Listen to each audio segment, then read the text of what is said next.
आज हम अध्ययन करेंगे क्लास 12वीं सब्जेक्ट बायोलॉजी के अंतर्गत जो 5th चैप्टर का अध्ययन कर रहे थे उसी को आगे बढ़ाना है। ठीक है, तो आज हम अध्ययन करेंगे जेनेटिक्स के अंतर्गत लिंकेज मतलब सहलग्नता। लिंकेज मतलब सहलग्नता, इसके नाम में ही कहना चाहिए कुछ अर्थ छिपा हुआ है। सहलग्नता, ठीक है, मतलब संलग्न रहना। सहलग्नता मतलब संलग्न रहना। तो कहना चाहिए जेनेटिक्स के अंतर्गत हम लोग मुख्य रूप से क्रोमोसोम जीन इन सब का अध्ययन कर रहे हैं हम लोग। तो कल बताया था मैं आप लोगों को, जो क्रोमोसोम होता है ये आनुवांशिकी का वाहक होते हैं। मतलब आनुवांशिकी गुण को एक पीढ़ी से दूसरे पीढ़ी में ले जाने का कार्य कौन करता है? गुणसूत्र ही करता है। ठीक है, तो जब कहना चाहिए गुणसूत्र जब एक पीढ़ी से दूसरे पीढ़ी में जाता है तो अकेले नहीं जाता है, वो अपने साथ में कहना चाहिए जीन को भी ले जाता है। ठीक है, तो जो क्रोमोसोम एक पीढ़ी से दूसरे पीढ़ी से तीसरी पीढ़ी से चौथी पीढ़ी में, जब ये एक पीढ़ी से दूसरे पीढ़ी में जाती है तो अपने साथ में किसको संलग्न करके ले जाती है? जीन को ले जाती है। तब इसी क्रिया को हम लोग क्या बोलेंगे? लिंकेज कहेंगे। और वे जीन जो क्रोमोसोम के साथ एक पीढ़ी से दूसरे पीढ़ी में जाते हैं, उस जीन को हम लोग क्या बोलेंगे? लिंकेज जीन कहेंगे। क्लियर? मतलब गुणसूत्र जाएगा तो अकेले नहीं जाएगा, एक पीढ़ी से दूसरे। हमको पता है हमारे शरीर में क्रोमोसोम की संख्या कितनी होती है? 46 होती है। और जीनों की संख्या लगभग कितनी होती है? 40,000 के आसपास होती है। तो 23 क्रोमोसोम एक पीढ़ी से दूसरी पीढ़ी में जाते हैं तो अपने साथ में 20,000 जीन को ले जाते हैं। तो इसी जीन को हम लोग क्या बोलेंगे? Linkage gene. और ये जो जीन होती है अकेले नहीं जाती है क्रोमोसोम के साथ में, एक ग्रुप के साथ में जाती है, एक समूह में जाती है। तो उन जीनों के समूह को जो एक ग्रुप के साथ में क्रोमोसोम की सहायता से एक पीढ़ी से दूसरे पीढ़ी में जाती है, उस ग्रुप को क्या कहा जाता है? लिंकेज ग्रुप कहा जाता है। जब जीन एक पीढ़ी से दूसरे पीढ़ी में जाते हैं क्रोमोसोम के साथ में, तो अपने साथ में कुछ लक्षण को भी ले जाते हैं, अपने साथ में कुछ कैरेक्टर को भी ले जाते हैं। तो वे कैरेक्टर जो कहने चाहिए लिंकेज जीन की सहायता से एक पीढ़ी से दूसरे पीढ़ी में जाते हैं, उस कैरेक्टर को हम लोग क्या बोलेंगे? लिंकेज कैरेक्टर बोलेंगे, मतलब लक्षण बोलेंगे। और ये पूरी तरह से linkage gene, linkage group, linkage character एक पीढ़ी से दूसरे पीढ़ी से तीसरे, मतलब निरंतर अगली पीढ़ी में जाती रहती है। तब इस पूरी क्रिया को हम लोग क्या बोलेंगे? Linkage inheritance. लिंकेज इनहेरिटेंस एकदम क्लियर है। लिंकेज में कहना चाहिए, ज्यादा याद करने की आवश्यकता नहीं है, केवल उसके मेन अर्थ को आप लोग को जानना है। सहलग्नता, जैसे कि मैं दूसरा उदाहरण दे रहा हूं यहां से हटकर, आजकल हमारे साथ में कहना चाहिए क्या संलग्न रहता है हमेशा? मोबाइल। ये मोबाइल कहना चाहिए हम कहीं भी जाते हैं अपने साथ में ले जाते हैं। यहाँ तक कि कहना चाहिए हम लोग खाते हैं तो भी पास में रखते हैं, सोते हैं तो भी पास में रखते हैं। तो मोबाइल हमारे दैनिक जीवन में हमारे साथ क्या हो गया है? संलग्न हो गया है। क्लियर? लेकिन ये मोबाइल हमारे साथ एक पीढ़ी से दूसरे पीढ़ी में नहीं जाएगा। लेकिन कहना चाहिए यहाँ पर हमको ऐसा जानना है कि जो क्रोमोसोम एक पीढ़ी से दूसरे पीढ़ी में जाती है तो अपने साथ में भी ले जाती है। तो इस पूरी क्रिया को हम लोग बोलेंगे लिंकेज। और एक पीढ़ी से दूसरी पीढ़ी में जाती है तब इसको हम लोग क्या बोलेंगे? Linkage inheritance. क्लियर? एक साल कहना चाहिए पूछा गया था ऑब्जेक्टिव में, नीट में लिंकेज क्रोमोसोम के बारे में पूछा गया था। मतलब जब जीन क्रोमोसोम के साथ में जाती है तो अकेले नहीं जाती है, एक ग्रुप के साथ में जाती है। तो क्वेश्चन पूछा गया था, मानव में लिंकेज ग्रुप की संख्या कितनी होती है? मानव में लिंकेज ग्रुप की संख्या कितनी होती है? तो टोटल क्रोमोसोम की संख्या की आधी होती है। तो हमारे शरीर में कहना चाहिए क्रोमोसोम की संख्या 46 होती है। तो मानव में कहना चाहिए लिंकेज ग्रुप की संख्या कितनी होती है? 23 होती है। ड्रोसोफिला में कितनी होती है लिंकेज ग्रुप की संख्या? 4 होती है, क्योंकि उसमें टोटल क्रोमोसोम की संख्या कितनी होती है? 8 होती है। याद रखेंगे, प्रत्येक जीव में कहना चाहिए क्रोमोसोम की संख्या क्या होती है? निश्चित होती है। तो टोटल क्रोमोसोम की संख्या की आधी लिंकेज ग्रुप होती है। क्लियर? उसके बाद है टाइप्स ऑफ लिंकेज, मतलब संलग्नता के प्रकार। संलग्नता कहना चाहिए 2 प्रकार का होता है, एक होता है कंप्लीट और एक होता है इनकम्प्लीट। एक होता है कंप्लीट और एक होता है इनकम्प्लीट। कंप्लीट का उदाहरण मिलेगा ड्रोसोफिला नामक फ्रूट फ्लाई में, मतलब एक मक्खी में। इसका अध्ययन कहना चाहिए 1910 में मॉर्गन नामक साइंटिस्ट ने किया है। इनकम्प्लीट लिंकेज इसका उदाहरण मिलता है मक्का के भ्रूण कोश में, एंडोस्पर्म में, और मक्का के बीज में पाई जाती है। इसमें से कहना चाहिए अधिकांश 12वीं में पुरानी सिलेबस में यह क्वेश्चन आता था, ड्रोसोफिला में लिंकेज को उदाहरण सहित बताइए। ड्रोसोफिला में लिंकेज को उदाहरण सहित बताइए। तो आगे चलकर इसका अध्ययन करेंगे हम लोग। जो ड्रोसोफिला नामक फ्रूट फ्लाई होती है उसमें कहना चाहिए लिंकेज, मतलब कंप्लीट लिंकेज उसमें पाई जाती है, उसका चित्र सहित अध्ययन करेंगे। क्लियर? और इनकम्प्लीट किसमें पाई जाती है? मक्का में। इनकम्प्लीट का मतलब होता है कि पूरी तरह से वो नहीं जाती है, इनकम्प्लीट होती है। क्लियर? आगे देखते हैं लिंकेज थ्योरी। लिंकेज थ्योरी मतलब संलग्नता का सिद्धांत। संलग्नता का सिद्धांत, इसके बारे में कहना चाहिए आप लोगों को मैं 4-5 लाइन में बताता हूं संलग्नता का सिद्धांत के बारे में। क्लियर?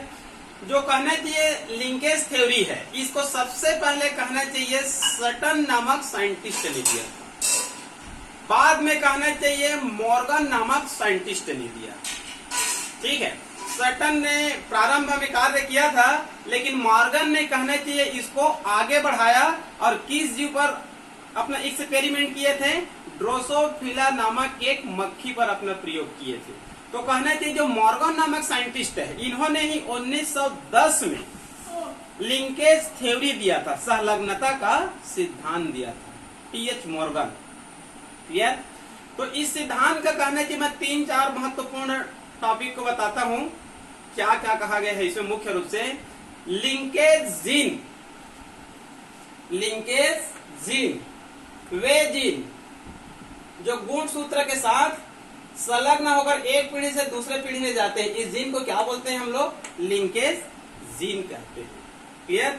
तो मॉर्गन ने यह बताया है जो लिंकेज जीन होती है, जो एक पीढ़ी से दूसरे पीढ़ी में जाने वाले जो जीन होती है, एक ही क्रोमोसोम में पाए जाते हैं, दूसरे क्रोमोसोम में नहीं पाए जाते हैं। क्लियर? मतलब जो लिंकेज जीन होती है एक ही क्रोमोसोम पर पाए जाते हैं। पहला पॉइंट क्लियर। दूसरा ये बताए हैं कि जो जीन होता है क्रोमोसोम में कैसी क्रम में पाई जाती है? रैखिक क्रम में पाई जाती है, मतलब लाइनर क्रम में पाई जाती है। क्रोमोसोम में जो लिंकेज जीन होती है किस क्रम में पाई जाती है? रैखिक क्रम में पाई जाती है। क्लियर? अगला, जो लिंकेज जीन होती है एक पीढ़ी से दूसरे पीढ़ी में, जो लिंकेज जीन होती है एक पीढ़ी से दूसरे पीढ़ी में साथ साथ तो जाना चाहते हैं, लेकिन बीच में कहना चाहिए क्रॉसिंग और हो जाती है, जिसके कारण लिंकेज, सभी लिंकेज जीन एक पीढ़ी से दूसरे पीढ़ी में एक साथ नहीं जा पाते हैं। लिंकेज जीन एक पीढ़ी से दूसरे पीढ़ी में साथ साथ तो जाना चाहते हैं, लेकिन बीच में क्रॉसिंग ओवर हो जाती है, जिसके कारण कहना चाहिए सभी लिंकेज जीन एक साथ अगली पीढ़ी में नहीं जा पाती है। क्लियर? एक और पॉइंट है मुख्य रूप से लिंकेज फोर्स। लिंकेज फोर्स मतलब बल। जो लिंकेज जीन होती है, यदि क्रोमोसोम में, जो लिंकेज जीन होती है यदि क्रोमोसोम में उनकी बीच की दूरी क्या होती जाती है? बढ़ती जाती है, तो लिंकेज फोर्स क्या होती जाती है? कम होती जाती है। मतलब मान लो जो गुणसूत्र है, मान लो कहने चाहिए क्या है, ये गुणसूत्र है, ठीक है, ये कहने चाहिए जीन है, ये क्या है, जीन है। तो जो जीन कहना चाहिए यदि पास पास स्थित है तो लिंकेज फोर्स मतलब लिंकेज बल क्या हो जाती है, बढ़ती जाती है। और यदि कहने चाहिए इसमें जीन की बीच की दूरी क्या होती जाती है, बढ़ती जाती है। मतलब यहाँ है, उसके बाद डायरेक्ट कहना चाहिए यहाँ पर है, उसके बाद कहना चाहिए डायरेक्ट यहाँ पर। मतलब जीन की बीच की दूरी जैसे जैसे बढ़ती जाती है तो यहाँ पर लिंकेज फोर्स क्या होती जाती है, कम होती जाती है। क्लियर? तो ये हो गए आप लोगों का लिंकेज थ्योरी, मोर्गन नामक साइंटिस्ट ने दिया था। इसमें मुख्य रूप से यह बताया गया है जो लिंकेज जीन होते हैं एक ही क्रोमोसोम में पाए जाते हैं, क्रोमोसोम में कहना चाहिए रैखिक क्रम में पाए जाते हैं। ये साथ साथ जाना चाहते हैं अगली पीढ़ी में, लेकिन क्रॉसिंग ओवर हो जाने के कारण एक साथ नहीं जा पाते हैं। लिंकेज जीन की दूरी जैसे जैसे बढ़ती जाती है उसमें लिंकेज फोर्स क्या होती जाती है, कम होती जाती है। इतना क्लियर? ठीक है। उसके बाद पढ़ेंगे लिंकेज से संबंधित युग्मन और प्रतिकर्षण का सिद्धांत। युग्मन और प्रतिकर्षण का सिद्धांत, इसको इंग्लिश में कहा गया है coupling and repulsion hypothesis. Coupling and repulsion hypothesis मतलब युग्मन और प्रतिकर्षण का सिद्धांत। ठीक है जी। एक बार पूछा गया था इसको भी 12वीं में, युग्मन का सिद्धांत किसने दिया है, इस प्रकार से। तो युग्मन और प्रतिकर्षण जस्ट एक दूसरे के क्या है, एंटी है। कपलिंग मतलब युग्मन मतलब जुड़ना, और रिपल्सन मतलब प्रतिकर्षण मतलब एक दूसरे से दूर होना। क्लियर? तो इस सिद्धांत को कहना चाहिए सबसे पहले किसने दिया था, बेटसन और पुनेट नामक साइंटिस्ट ने दिया था। कपलिंग एंड रिपल्सन थ्योरी को सबसे पहले किसने दिया था, बेटसन एवं पुनेट नामक दो आनुवांशिकी वैज्ञानिकों ने दिया था। क्लियर? बेटसन को क्या कहते हैं हम लोग, बेटसन एक प्रसिद्ध वैज्ञानिक है, इसको फादर ऑफ मॉडर्न जेनेटिक्स से कहा जाता है, आधुनिक आनुवांशिकी का जनक। आनुवांशिकी का जनक हम लोग मेंडल को बोलते हैं, लेकिन आधुनिक आनुवांशिकी के जनक किसको कहते हैं हम लोग, बेटसन को कहते हैं। तो कपलिंग एंड रिपल्सन इस सिद्धांत को सबसे पहले किसने दिए थे, बेटसन और पुनेट ने दिए थे 1905 में। और अपना प्रयोग मतलब एक्सपेरिमेंट किस पौधे पर किए थे, स्वीट पी मतलब मीठा मटर। मेंडल ने अपना प्रयोग किस पर किया था, गार्डन पी उद्यान में पाए जाने वाले मटर पर किए थे। और ये कौन सा मटर है, ये स्वीट पी मतलब मीठी मटर। दोनों को वैज्ञानिक नाम भी अलग अलग है। गार्डन पी का वैज्ञानिक नाम क्या होता है, बोटनिकल नेम पाइसम सेटाइवम। इसी का हम लोग ज्यादा अध्ययन करते हैं पुस्तक में, प्रैक्टिकल वगैरह होता है तो पाइसम सेटाइवम नाम से ही इसको जानते हैं हम लोग। ये है स्वीट पी, लेथाइरस ओडोरेटस। लेथाइरस ओडोरेटस इसका बोटनिकल नाम है। इस पर इन्होंने प्रयोग किए थे, लेकिन कहना चाहिए ज्यादा सक्सेस नहीं हुए थे। बेटसन एवं पुनेट इस सिद्धांत को 1905 में दिए थे। बाद में कहना चाहिए इस सिद्धांत को किसने बढ़ाया था, मॉर्गन नामक साइंटिस्ट ने 1910 में। और प्रयोग किस पौधे पर किए गए थे, स्वीट पी मतलब मीठा मटर पर। तो यहाँ पर कहना चाहिए एक है कपलिंग और एक है रिपल्सन। दोनों को ध्यान देंगे, एक पेज में आपका कपलिंग दिख रहा है और एक पेज में रिपल्सन। तो दोनों का आप लोग सारांश को पकड़ेंगे, उसके बाद चित्र की सहायता से वर्णन करेंगे। थ्योरी को अभी फिलहाल आप लोग छोड़ दीजिए, थ्योरी को पढ़ने की आवश्यकता नहीं है। पहले दो लाइन बताता हूँ, उसके बाद इस चित्र की सहायता से एकदम क्लियर हो जाएगा। युग्मन मतलब कपलिंग, इसका मुख्य अर्थ यह है कि दो प्रभावी या दो अप्रभावी। इसका मुख्य अर्थ यह है दो प्रभावी या दो अप्रभावी जीन के मध्य पाए जाने वाली वह प्रवृत्ति है। दो प्रभावी या दो अप्रभावी जीनों के मध्य पाए जाने वाली वह प्रवृत्ति है जिसमें दोनों जीन साथ साथ रहना चाहते हैं और साथ साथ एक पीढ़ी से दूसरे पीढ़ी में जाना चाहते हैं। इसको हम लोग युग्मन बोलेंगे। मतलब कपलिंग, मतलब जोड़ी में रहना, मतलब दो प्रभावी या दो अप्रभावी जीनों के मध्य पाए जाने वाली वह प्रवृत्ति है जिसमें दोनों जीन साथ साथ रहना चाहते हैं और अगली पीढ़ी भी एक साथ जाना चाहते हैं। इसको हम लोग क्या बोलेंगे? कपलिंग बोलेंगे। रिपल्सन में जस्ट उसको थोड़ा सा उल्टा कर देना है। रिपल्सन मतलब प्रतिकर्षण में आपको जानना है दो प्रभावी या दो अप्रभावी जीनों के मध्य पाए जाने वाली वह प्रवृत्ति है जिसमें दोनों जीन साथ साथ रहना नहीं चाहते हैं और एक पीढ़ी से दूसरे पीढ़ी में भी एक साथ जाना नहीं चाहते हैं। क्लियर? युग्मन मतलब एक साथ रहना चाहते हैं, प्रतिकर्षण मतलब एक साथ रहना नहीं चाहते हैं, युग्मन एक साथ अगली पीढ़ी में जाना चाहते हैं, प्रतिकर्षण एक साथ अगली पीढ़ी में जाना नहीं चाहते हैं। एकदम बहुत सिंपल है। दो प्रभावी और दो अप्रभावी जीनों के मध्य पाए जाने वाली वह प्रवृत्ति है जिसमें दोनों साथ साथ रहना चाहते हैं और एक पीढ़ी से दूसरे पीढ़ी में भी एक साथ जाना चाहते हैं। दूसरे में कहना चाहिए पाए जाने वाली वह प्रवृत्ति है जिसमें दोनों एक साथ नहीं रहना चाहते हैं और एक पीढ़ी से दूसरे पीढ़ी में भी एक साथ जाना नहीं चाहते हैं। क्लियर? तो ये कहना चाहिए, इस चित्र को ध्यान से देखते हैं, ये चित्र कहना चाहिए सेम आपके पुस्तक में दी गई है। ठीक है, ये कहना चाहिए कपलिंग का चित्र है और यह है रिपल्सन का, यह है युग्मन का और यह है प्रतिकर्षण का। मेंडल के नियमानुसार आप लोग को मैं बताया था जिस फैक्टर को मैं बड़ा शब्द से लिखूंगा उसको आप लोग कहने की हमेशा याद रखेंगे, वो प्रभावी होता है। इंग्लिश का वर्जन जब लिखते हैं कैपिटल लिखेंगे, बड़ा अक्षर लिखेंगे तो हमेशा वो डोमिनेंट रहेगा। यदि कहने की स्मॉल लेटर में लिखते हैं तो उसी का जस्ट वो क्या होती है? एंटी विपरीत लक्षण होती है, मतलब अप्रभावी होती है। और मेंडल ने स्पष्ट रूप से कहा है जो प्रभावी लक्षण होता है वो अप्रभावी लक्षण को क्या कर देता है? दबा देता है। क्लियर? तो देखिए यहाँ पर बी बी एल एल मतलब ये क्या है? दोनों भी क्या है? बड़ा है। दोनों एल क्या है? बड़ा है। तो ये क्या है? ये बड़ा बी ब्लू फ्लावर और बड़ा एल क्या है? Long pollen.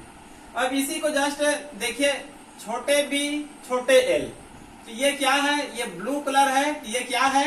रेड कलर का फ्लावर है। और ये प्रभावी है, जो बड़ा लिखा हूं हमेशा याद रखेंगे, बार बार मैं इसको नहीं बोलूंगा। बड़ा अक्षर लिख रहा हूं मतलब समझ जाएंगे आप लोग पूरे जेनेटिक्स में वो डोमिनेंट है, प्रभावी है। छोटा अक्षर लिख रहा हूं मतलब समझ जाएंगे वो क्या है? वो अप्रभावी है, रिसेसिव है। तो देखिए ये बड़ा है और ये क्या है? छोटा है। ये बड़ा है और ये क्या है? छोटा है। ये गुण इसके गुण को क्या कर देगा? दबा देगा। ये गुण इसके गुण को क्या कर देगा? दबा देगा। तो ये दोनों कहने चाहिए P1 है, मतलब पहली पीढ़ी है, माता पिता। जब जाते हैं हम लोग अगली पीढ़ी में F1 में, कहा जाते हैं? F1 में। तो देखिए इसका हम लोग बड़ा भी ले लिए, इसका छोटा भी ले लिए, इसका बड़ा एल ले लिए और इसका छोटा एल ले लिए। तो ये क्या बनेगा? ये क्या बनेगा? ब्लू फ्लावर लॉन्ग पोलेन, यही बनेगा क्योंकि ये प्रभावी है और ये क्या है? अप्रभावी है। तो इसके गुण को क्या कर दिया है? दबा दिया है। तो ये बड़ा बी छोटा बी, बड़ा एल छोटा एल है। पहली पीढ़ी में क्या बन गया? Blue flower long pollen. Clear? अभी जो पहली पीढ़ी में जो मिला हुआ है इसका हम लोग टेस्ट क्रॉस कराएंगे। क्या क्रॉस कराएंगे? टेस्ट क्रॉस कराएंगे। मेंडल के लॉ के समझ पढ़े थे हम लोग टेस्ट क्रॉस, एक बैक क्रॉस पढ़े थे और एक टेस्ट क्रॉस पढ़े थे। बैक क्रॉस में क्या बताया था मैं? संकर का क्रॉस जनक से कराते हैं लेकिन प्रभावी जनक से कराएंगे।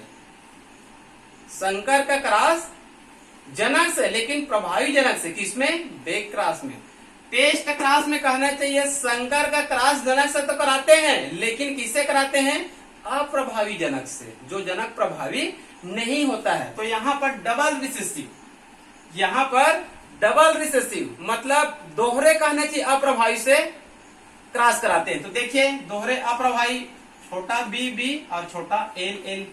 अब इनसे कहना है कि टेस्ट क्रॉस कराएंगे। जो पहली पीढ़ी में जो मिला है ब्लू फ्लावर लॉन्ग पोलेन, इससे कहना चाहिए छोटा बी बी छोटा एल एल, मतलब रेड फ्लावर राउंड पोलेन। इससे क्या कराते हैं, इसको हम लोग क्रिया कराते हैं। तो दूसरी पीढ़ी में क्या मिलेगा, ये मिलेगा।